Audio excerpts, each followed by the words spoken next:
Students, आज सिर्फ reasoning का क्वेश्चन है। हमसे पूछा है कि यहाँ पे कि गोल्ड को होम लिखा जा सकता है, सन्स को TOOT लिखा जा सकता है, CORD को हम क्या कोड करेंगे। इसका कोड पूछा है कि CORD को कैसा क्या का कोड क्या होगा।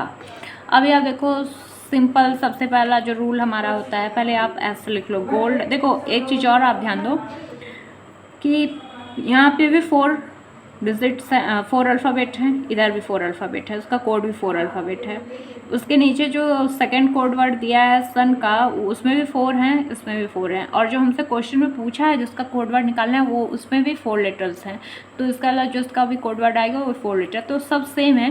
दैट मीन्स कुछ तो इन दोनों में कॉमन जरूर होगा रूल, जो यहाँ पे इसका कोड वर्ड निकालने में हमें फॉलो करना होगा। अभी लेकिन सबसे पहले उसे समझने के लिए पहले हमको क्या करना है, इनका कोड वर्ड लिख लें, पहले लिख लेना है जो जो दिया है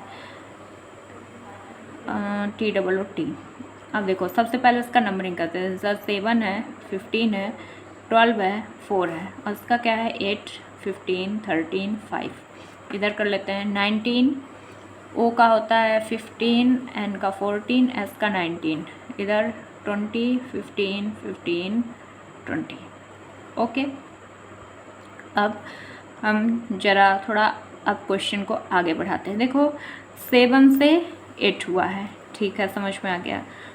O को O वैसे ही रहने दिया, चेंज नहीं किया। चलो अभी उसको इग्नोर करते हैं, अभी उसको बाद में देखते हैं बाकी आगे का। 12 के बाद 13 आया, 4 के बाद 5 आया, मतलब सब में बढ़ा है, बस O को टच नहीं किया है। तो क्या यही रूल इसमें भी फॉलो किया है? O को इसमें भी नहीं टच किया है? चेक करेंगे। अगर हाँ सेम रूल दोनों में है कि O को नहीं टच किया है, बाकी सबका एक डिजिट बढ़ा करके, एक प्लस वैल्यू बढ़ा करके कोड लिखा हुआ है, तो हम सेम वही कोड में भी कर देंगे। तो 19 के बाद 20 आया, ठीक है। O की वैल्यू यहाँ भी नहीं चेंज हुई, 15 का 15 ही है, और यहाँ भी देखो सेकंड नंबर पे O है, यहाँ भी सेकंड नंबर पे O है। यहाँ भी O को नहीं टच किया है, जैसा का तैसा लिख दिया है, और यहाँ भी वही किया है। और यहाँ भी देखो 14 से 15 हुआ, 19 से 20, मतलब बढ़ा के लिखा। सेम जो रूल उसमें था वही रूल इसमें है। दैट मीन्स कि हमें O को कुछ नहीं करना, और हमसे जो क्वेश्चन पूछा उसमें भी सेकंड नंबर पे ही O है। दैट मीन्स O की वैल्यू को हमें अनचेंज्ड रखना है, O का कोड O ही रखना है, बाकी का चेंज करना है। तो बस करना क्या है, कुछ नहीं करना है, बहुत सिंपल था ये। तो C का पहले कोड लिख ले, इनका वर्ड लिख लेते हैं। प्लस वैल्यू 3 होता है, ये 50 नंबर पे होता है, R 18 नंबर पे आता है, और D हमारा 4 नंबर पे आता है। चलो C के आगे बढ़ो, 3 का 4, 15 का 15 रहेगा, 18 का 19 होगा, और 4 का 5 होगा। अब चलो सबका नंबर लिख दो। 4 किस नंबर 4 पे D आता है, 15 का O होता है, 19 यस 5 E। दैट मीन्स क्या बनेगा, डोज। इसका कोड वर्ड क्या बनेगा, डोज। यही हो गया हमारा आंसर।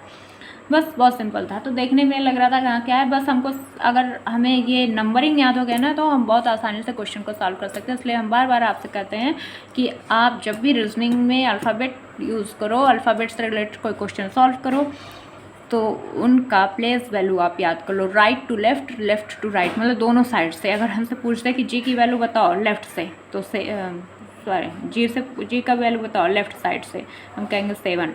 राइट से बताओ, पता नहीं क्या होगा, देखना पड़ेगा। ये नहीं करना है आपको, सीधे क्या करना है, 27 माइनस 7 करो, 20 आ जाएगा। मतलब जी जो है क्या आ जाएगा, 20 नंबर पे आ जाएगा। जी का राइट से प्लेस वैल्यू 20, 27 में से उसकी लेफ्ट वाली प्लेस वैल्यू को माइनस करेंगे, हमारा आंसर आ जाएगा राइट साइड में क्या होगा। जैसे फॉर एग्जांपल हमसे पूछा गया कि आप बताओ टी की, तो टी का तो 20 होता है। हमसे पूछा मान लो एम का पूछा, एम का बताओ, तो हमने कहा एम का 13 होता है। चलो ठीक है, राइट से बताओ उसकी प्लेस वैल्यू, तो हमको क्या करना है, 27 में से माइनस कर देना है 13 को माइनस किया, 7 में से 3 गया 4, 2 में से 1 गया 1, 14। मतलब एम का जो है प्लेस वैल्यू राइट से 14 होगा, लेफ्ट से 13 होगा। तो ये अभी ये 27 क्या है हम बता चुके हैं कि जब हम एक ही लेटर को लेफ्ट से भी पढ़ रहे हैं और राइट से भी पढ़ रहे हैं, तो उसका 2 बार काउंटिंग करें, एक बार लेफ्ट से और एक बार राइट से। इसलिए 26 टोटल होते हैं अगर जो है, लेकिन जब राइट से पढ़ रहे हैं तो एक बार और ये काउंट हो जा रहा है, जिसके कारण एक बढ़ जाता है, इसीलिए हम 27 लिखते हैं। तो ये कोड वर्ड है, मतलब ये तो फार्मूला हो गया। और वैसे अगर आपको वो उल्टा सीधा वाला याद है कि जैसे जी का उल्टा टी होता है, ए का उल्टा जेड होता है, बी का उल्टा वाई होता है, सी का उल्टा एक्स होता है, जो हम आपको बता चुके हैं। तो ये भी आप याद कर लेंगे, तो इसका भी बहुत यूज़ है, इससे भी रिलेटेड आएगा। तो हम आपको क्वेश्चन देंगे कि जहाँ पे से जैसे यही लिख देता ना, जैसे उस तरीके से क्वेश्चन अगर हमें दे देता, मान लो लिख देता कि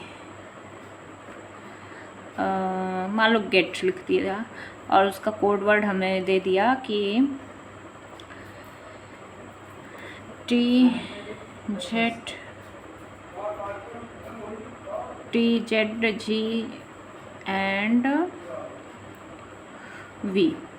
अब हमसे पूछ लिया कि बताओ लॉर्ड का क्या होगा।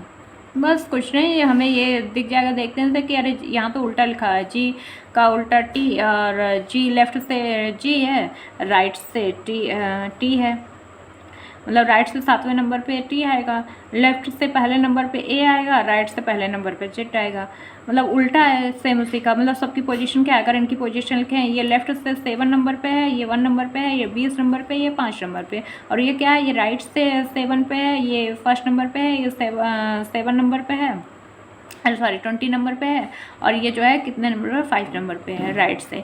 तो बस ये राइट से पोजीशन है, ये लेफ्ट से है, मतलब जो है लेफ्ट राइट का कंफ्यूजन है, बस इसमें भी क्या कर देना है, इसका लेफ्ट से ना जो है उसका राइट से। आपको इससे लिखा रहा है कि ये दोनों चीज़ें आप याद कर लो, आपके लिए अच्छा होगा। Thank you.